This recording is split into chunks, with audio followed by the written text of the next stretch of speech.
ఒకరోజు అడవిలో సింహరాజు యుద్ధానికి సిద్ధమయ్యే ముందు అందరినీ ఒక సమావేశానికి పిలిచాడు.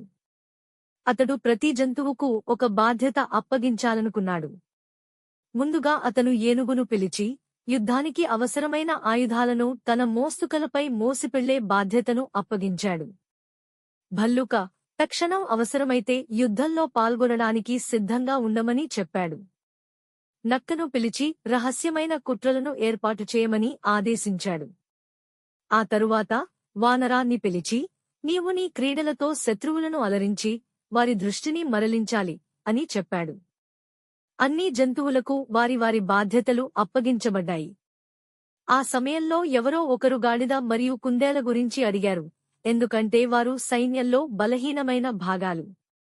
వారి కోసం సింహం ఇలా చెప్పింది, గాడిద మన శత్రువులను భయపెట్టడానికి మా శంఖధ్వనిని ట్రంపెటర్ చేస్తుంది, మరియు కుందేలు మన విజయవార్తను ఇంటికి తీసుకువెళ్తుంది.